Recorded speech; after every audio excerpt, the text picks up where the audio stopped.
So guys, ito deliver na natin tong bagong Arcade V3 na steering wheel.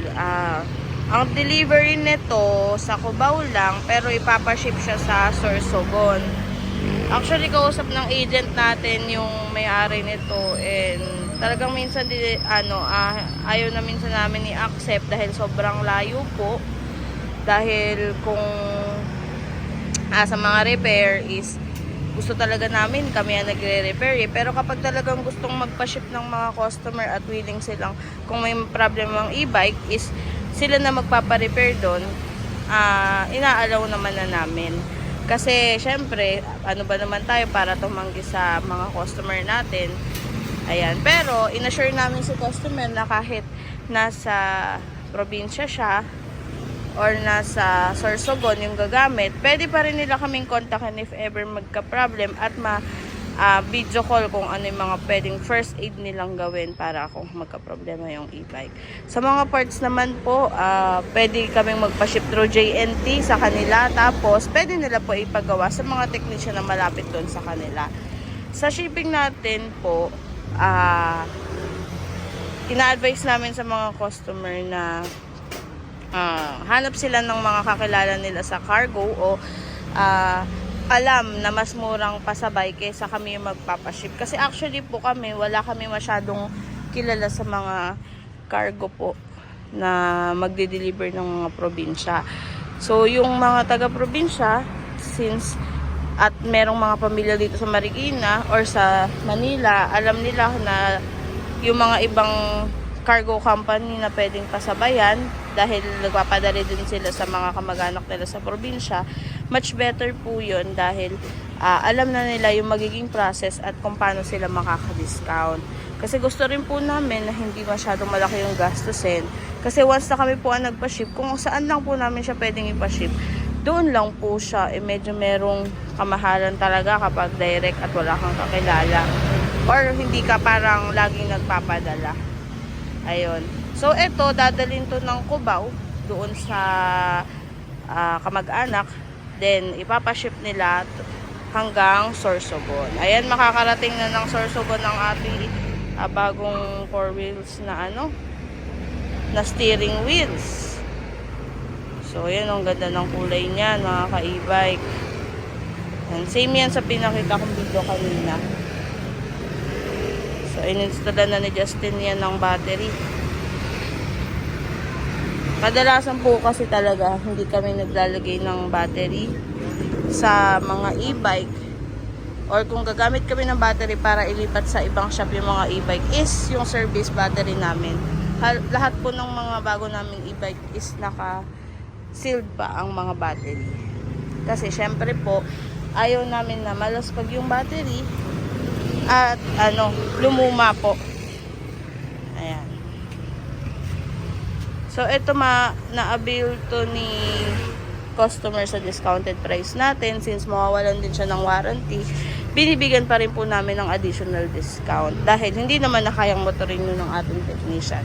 So yung service niya na free is mawawala. So, magle-list pa tayo ng additional discount. Dahil, syempre, gagastos din si customer ng pagpaparepair sa Sorsogon. Kaya yung service na makukuha niya sa amin, binigay na lang namin as discount sa kanya para rin may magamit siya if ever magka-problem yung e-bike doon, may panggasto siya sa repair.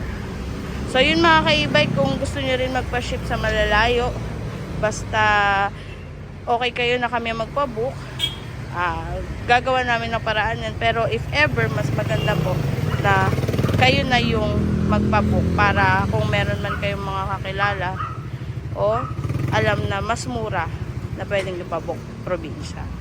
So yun mga ka-e-bike, ayan, paalis na rin to maya-maya.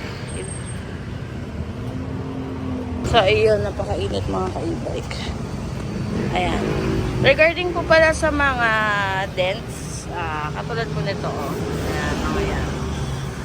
Tapos minsan, meron pang konting parang yupi sa mga gilid-gilid.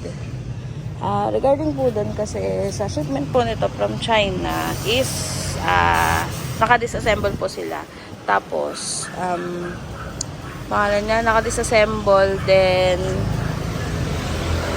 dito na po siya binubuo sa mga warehouse dito sa Manila.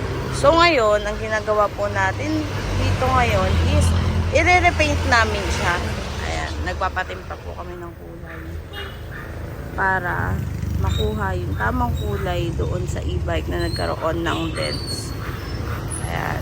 Kasi po, syempre ayaw rin naman po namin ma-disappoint yung mga customer dahil sa mga dents tsaka sa mga konting na cost po ng shipment. So, ayan, nagtitimpla kami ng kulay na black tsaka kung ano ang kulay yung pwede. Hinahanapan talaga namin ng kakulay para hindi naman siya mukhang luma dahil doon sa mga gasgas. Hindi po kasi talaga siya may iwasan sa shipment dahil sa container truck po is tabi-tabi po sila. So, yung mga customer nagsasabi na ay puro gasgas naman yan, baka luma na yan. So, hindi po siya luma. Talagang sa shipment po natin nagkaka-problema po tayo dahil dikit-dikit po sila doon. Tapos pagdating naman po sa amin, i-deliver din po siya ng container van, container truck. Tapos, tabi-tabi pa rin po siya. Kaya ang ginagawa namin po, ayan, bumili na rin kami ng compressor para pang paint sa mga maidens natin. Para pagdating kay customer, all goods pa rin siya. Maganda pa rin. So, ayan, pag natakpan naman na po ng mga pintura po yan, hindi naman na din po yan halata na may mga dents. Dahil kikinis at pinagaganda pa rin po namin siya.